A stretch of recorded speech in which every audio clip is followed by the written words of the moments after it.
सभी को नमस्कार। मैं डॉक्टर मंजुला उपाध्याय। आज हम कुछ बहुविकल्पीय प्रश्नों को सॉल्व करेंगे जो अंतर्राष्ट्रीय व्यापार से संबंधित हैं। Some MCQ on international trade, but today's medium is in Hindi में हम करेंगे। तो कुछ क्वेश्चंस लेते हैं हम। पहला क्वेश्चन जो ले रहे हैं वह है कि ब्रेटन वुड्स व्यवस्था की विफलता के लिए निम्नलिखित में से कौन से कारण हैं? अमेरिकी कोषागार द्वारा अल्पकालिक देयताओं को स्वर्ण में परिवर्तित करने से मना करना, पहला। दूसरा, अमेरिका के डॉलर को अपरिवर्तनीय बनाने की कार्रवाई। तीसरा, अमेरिकी डॉलर का 1973 में अवमूल्यन। अब इसमें 4 विकल्प दिए हुए हैं, जिसमें क्या खाली पहला है कि बी है पहला और दूसरा, सी है दूसरा तीसरा, और डी जो है वो पहला दूसरा और तीसरा। तो इसमें सही जो उत्तर है वो है बी, यानी पहला और दूसरा।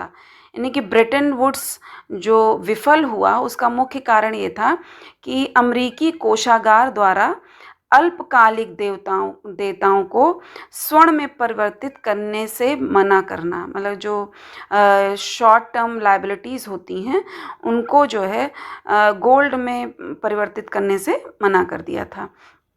दूसरा, अमेरिका के डॉलर को अपरिवर्तनीय बनाने की कार्रवाई, कि जो अमेरिकन डॉलर है उसको वो कन्वर्ट ना हो सके, इस तरीके की जो कार्रवाई की गई।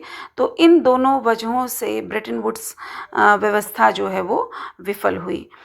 फिर दूसरा प्रश्न हम लेते हैं, प्रशुल्कीकरण किसे निर्दिष्ट करता है? अब इसमें 4 ऑप्शन दिए हुए हैं कि कोटा का केवल प्रशुल्कों द्वारा प्रतिस्थापन, ए बी जो है सभी प्रचलित गैर प्रशुल्कीय प्रतिबंधों का प्रशुल्क द्वारा प्रतिस्थापन, सी प्रशुल्कों को सामान्यतः कम करना, सी और डी प्रशुल्क दरों को बढ़ाने की ससंस्कृति प्रदान करना। तो इसमें से जो सही आंसर है वो बी है, यानी कि जो सभी प्रचलित गैर प्रशुल्कीय प्रतिबंध हैं, यानी नॉन टैरिफ बैरियर्स जितने भी हैं उनको प्रतिस्थापित करना, किससे? टैरिफ बैरियर्स के द्वारा, प्रशुल्क द्वारा प्रतिस्थापित करना। अब हम नेक्स्ट, इसलिए सही आंसर है बी, सभी प्रचलित गैर प्रशुल्कीय प्रतिबंधों का प्रशुल्क द्वारा प्रतिस्थापन। नेक्स्ट हम लेंगे, तो ऐसी मुद्रा जिसमें शीघ्र पलायन करने की प्रवृत्ति हो वह कहलाती है, जिसको हम कहते हैं कि जो वॉलेटाइल होती है, जो जल्दी जहाँ से आती वहाँ मूव ऑन कर जाती है, तो उसको हम कहते हैं गर्म मुद्रा। पलायन करने का मतलब जहाँ से वो मुद्रा आई, और जैसे विदेशी मुद्रा आए और फिर वो वॉलेटाइल नेचर की होती है, वो उतनी ही जल्दी से वापस चली जाती है। तो ये आंसर होगा इसका डी, यानी कि गर्म मुद्रा, जिसको हम हॉट मनी कहते हैं। फिर अवमूल्यन का अर्थ क्या है, यानी डिवैल्यूएशन हम किसको कहते हैं? तो अब इसमें 4 ऑप्शंस दिए हैं, जैसे कि अन्य मुद्रा की अपेक्षा में स्वदेशी मुद्रा के मूल्य को घटाना, स्वदेशी मुद्रा के मूल्य में वृद्धि करना, स्वदेशी मुद्रा के बदले में नई मुद्रा जारी करना, या इनमें से कोई नहीं। तो इसका जो आंसर है वो है अन्य मुद्रा की अपेक्षा में स्वदेशी मुद्रा के मूल्य को घटाना। यानी जो हमारा डिवैल्यूएशन होता है, डिवैल्यूएशन जब दूसरी करेंसी से हम कंपेयर करते हैं तो उसके कंपैरिजन में अपनी करेंसी की, खुद की होम करेंसी की वैल्यू को जब घटाया जाता है तो हम उसको अवमूल्यन कहते हैं। क्योंकि डिवैल्यूएशन या अवमूल्यन जो है गवर्नमेंट किसी भी देश की जानबूझ के करती है, तो इसलिए और मुद्रा, अपनी मुद्रा की वैल्यू को घटाती है, जिससे कि एक्सपोर्ट्स बढ़ें और इंपोर्ट्स जो हैं वो कम हो सकें। नेक्स्ट क्वेश्चन हम लेंगे कि मूल्य अनुसार भारत का निर्यात विश्व के कुल निर्यात व्यापार का कितने परसेंटेज है? हमारा जो भारत का व्यापार है, अगर हम वैल्यू के पॉइंट ऑफ व्यू से देखें, आउट क्वांटिटी के टर्म्स में नहीं, वैल्यू के टर्म्स में अगर हम देखें, तो हमारे व्यापार का हिस्सा जो है 1% से भी कम है इंटरनेशनल ट्रेड में। यानी जो सही आंसर है वो आंसर ए है। निम्नलिखित में से कौन सा विभिन्न राष्ट्रों के बीच आर्थिक एकीकरण का उच्चतम स्वरूप है?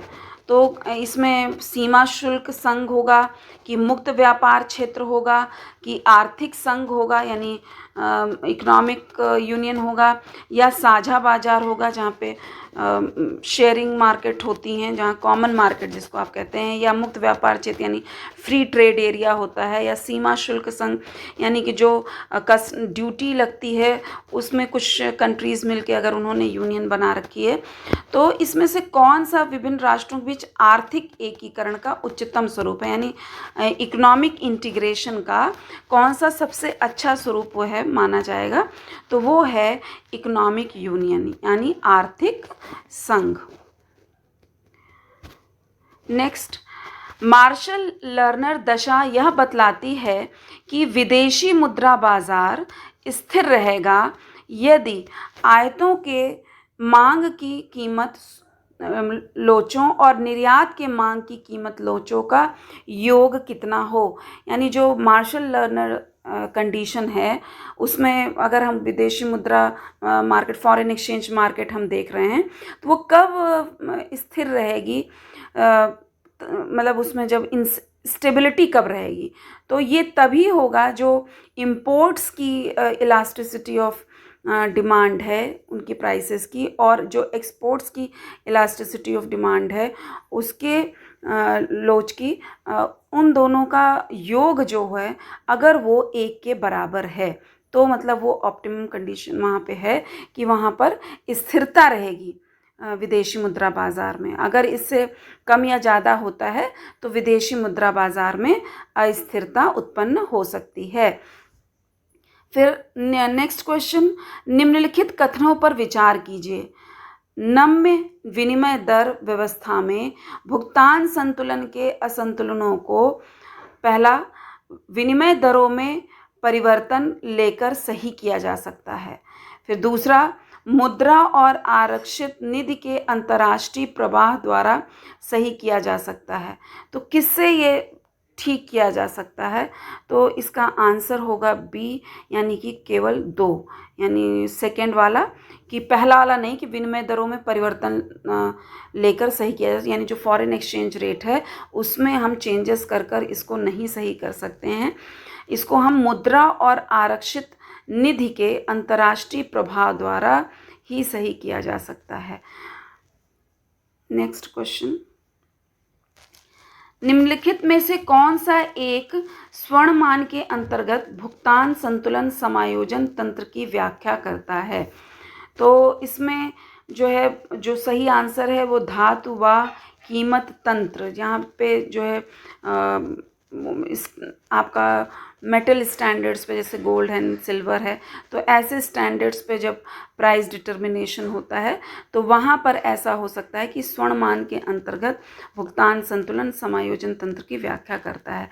अब यहाँ अवमूल्यन नहीं होगा, लचीली विनिमय दरें नहीं होगा, आय समायोजन तंत्र नहीं होगा, धातु व कीमत तंत्र होगा, जहाँ पर प्राइसेस जो हैं वो इन जो धातुएं हैं, मेटल्स हैं, गोल्ड और सिल्वर, इनके टर्म्स में देखी जा रही हैं। फिर भुगतान शेष लेखा में निम्नलिखित में से किस एक में अंतरण भुगतानों को शामिल किया जाता है। तो इसमें ऑप्शंस में चालू लेखा यानी करेंट अकाउंट, फिर दूसरा सेवा लेखा यानी सर्विस अकाउंट, तीसरा पूंजी लेखा यानी कैपिटल अकाउंट, और चौथा शासकीय आरक्षित निधि लेखा यानी एडमिनिस्ट्रेटिव जो रिजर्व रेशियो है उस मतलब अकाउंट है उसमें। तो इसका ऑप्शन है जो आंसर है वो है फर्स्ट, यानी कि चालू लेखा। आंसर इसका ए होगा कि जो करेंट अकाउंट है उस पर ये जो अंतरण भुगतान किए जाते हैं उस पर इसको उसमें शामिल किया जाता है।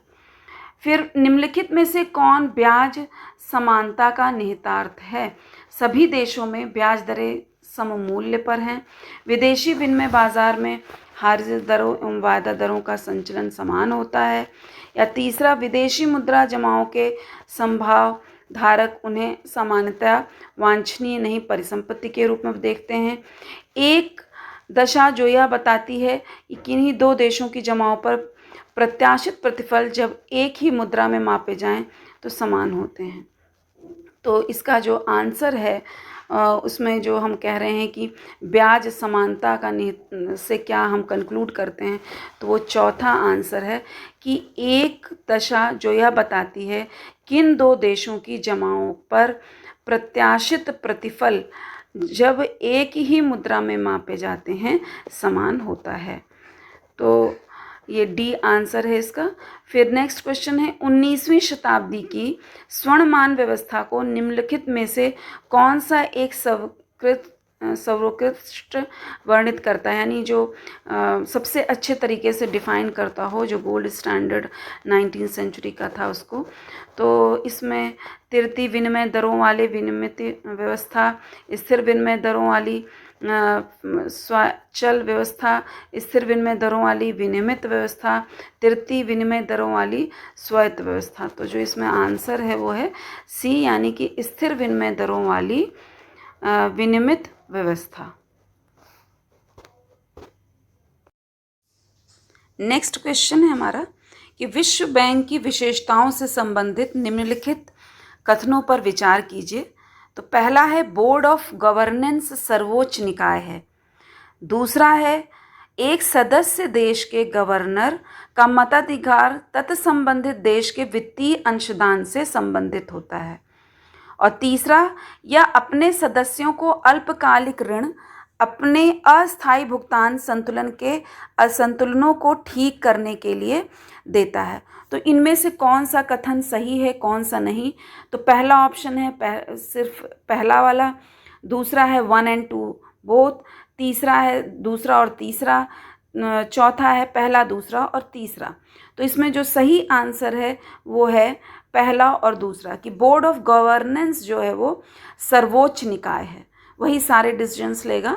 फिर एक सदस्य देश के गवर्नर का मताधिकार तत्संबंधी देश के वित्तीय अंशदान से संबंधित होगा, यानी किसी भी जो मेंबर कंट्रीज़ हैं उनका वोटिंग पावर डिसाइड होगा कि उस कंट्री का जो फाइनेंशियल उसमें कंट्रीब्यूशन है वर्ल्ड बैंक में वो कितना है। तो इसलिए देखा जाएगा कि इसमें फिर जो डेवलप्ड कंट्रीज़ होंगी, मान लीजिए उनका अंशदान ज़्यादातर ज़्यादा रहेगा, तो जो डिसीजंस होंगे, वोटिंग जब होगी तो डिसीजंस के पक्ष में या विपक्ष में जो भी वोटिंग होगी तो कोई भी निर्णय तभी हो जाएगा कि उनका क्या मत है। तो डेवलप्ड कंट्रीज़ का एक तरीके से यहाँ प्रभाव देखने को मिल जाएगा, या जो भी ये एक तरीके से वोटिंग है कि जिसका जिसका फाइनेंशियल जितना योगदान है उतना उसके अनुसार उसके वोट्स तय कर देना। फिर नेक्स्ट क्वेश्चन है निम्नलिखित में से कौन से विदेशी पूंजी के घटक हैं? तो फॉरेन कैपिटल की जब हम बात करते हैं तो उसमें क्या क्या आते हैं? तो पहला अनुदान और ऋण, दूसरा विदेशी वाणिज्यिक उधार, तीसरा विदेशी प्रत्यक्ष निवेश, चौथा अनिवासियों से जमाएं। तो जो इसमें आंसर होगा वो 1, 2, 3 और 4 जो पहला वाला है वही उसका सही आंसर है। और उसका मतलब ये हुआ कि जो अनुदान मतलब जो ग्रांट्स और लोन है वो, प्लस जो हमें फॉरेन कमर्शियल जो भी हम लोन्स लेते हैं वो, प्लस फॉरेन डायरेक्ट इन्वेस्टमेंट जो है वो, और जो NRIs अपने डिपॉजिट्स करते हैं वो, ये सारी चीज़ों को अगर हम एक साथ लें तो ये विदेशी पूंजी के घटक हैं ये। नेक्स्ट क्वेश्चन, पूंजी लेखा शेष निम्नलिखित में से किस एक को निर्दिष्ट करता है? पहला ए, राष्ट्र की वस्तुओं और सेवाओं का शुद्ध निर्यात, राष्ट्र के वित्तीय दावों का शुद्ध निर्यात, राष्ट्र की अंतर्राष्ट्रीय शासकीय आरक्षित परिसंपत्तियों का शुद्ध निर्यात, राष्ट्र की वस्तुओं, सेवाओं और वित्तीय ढांचों के शुद्ध निर्यात का योग। तो हमें ये जानना ज़रूरी है कि जब पूंजी लेखा की बात हो रही है तो जहाँ पर भी वस्तु और सेवाओं का लेन देन की बात आई तो वो इसमें नहीं लिया जाएगा। तो जो सी आंसर है वही सही है, राष्ट्र की अंतर्राष्ट्रीय शासकीय आरक्षित परिसंपत्तियों का शुद्ध निर्यात। नेक्स्ट, प्रविष्ट सिंगर परिकल्पना निम्नलिखित में से किस एक से संबंध रखती है? पहला, कम विकसित देशों की आयात निर्यात स्थिति, विकसित देशों की आयात निर्यात स्थिति, कम विकसित देशों का भुगतान संतुलन, विकसित देशों का भुगतान संतुलन। तो ये कम विकसित देशों की आयात निर्यात की स्थिति को बताती है प्रविष्ट सिंगर परिकल्पना, या प्राकल्पना जो भी है, क्योंकि ये देखा प्रवेश सिंगर ने ये दिया अपनी परिकल्पना में कि जो टर्म्स ऑफ ट्रेड हैं वो हमेशा ही डेवलप्ड कंट्रीज़ के फेवर में रहते हैं और अंडर डेवलप्ड या अल्प विकसित देशों के विपरीत रहते हैं। इस जो भी इंटरनेशनल ट्रेड होता है वो कहने को तो ये है कि सभी को फ़ायदा हो, पर ये फ़ायदा ज़्यादातर डेवलप्ड कंट्रीज़ को ही देते हैं इन द लॉन्ग रन। अगर आप देखें ये चीज़, यही ट्रेंड निकल कर आता है। तो प्रवेश सिंगर थीसिस ने यही कहा है। नेक्स्ट क्वेश्चन, विभिन्न उत्पादन संभावना वक्रों और समान उदासीन वक्रों के साथ व्यापार करने का प्रभाव एक देश को क्या बनाना होता है? तो उपभोग में अपेक्षाकृत अधिक विशेषज्ञ तथा उत्पादन में कम विशेषज्ञ। उत्पादन में विशेषज्ञता मतलब यहाँ स्पेशलाइजेशन से है कि किसी प्रोडक्ट में स्पेशलाइजेशन की बात हो रही है। उत्पादन में अपेक्षाकृत अधिक विशेषज्ञ तथा उपभोग में कम विशेषज्ञ। उपभोग और उत्पादन दोनों में ही कम विशेषज्ञता या उपभोग और उत्पादन दोनों में ही अधिक विशेषज्ञता। तो ये जो लास्ट ऑप्शन है डी, उपभोग और उत्पादन दोनों में ही स्पेशलाइजेशन हो, ये उत्पादन संभावना वक्रों और समान उदासीन वक्रों के साथ व्यापार करने के प्रभाव के लिए ज़रूरी है। विभिन्न अगर हम जो प्रोडक्शन पॉसिबिलिटी कर्व्स हैं और इंडिफरेंस कर्व्स हैं उनको देखते हैं तो ये चीज़ दिखाता है कि उपभोग और उत्पादन में दोनों में ही अधिक विशेषज्ञता इससे होती है। हम नेक्स्ट वीडियो में बाकी क्वेश्चंस को कुछ और बहुविकल्पी प्रश्न अंतर्राष्ट्रीय व्यापार से यानी इंटरनेशनल ट्रेड से सॉल्व करेंगे। और आज के वीडियो को देखने के लिए बहुत बहुत धन्यवाद। Please like and subscribe my channel and share with your friends, so जिससे कि सभी को इसका लाभ मिल सके डिफरेंट कॉम्पिटिटिव एग्ज़ाम्स के लिए। धन्यवाद।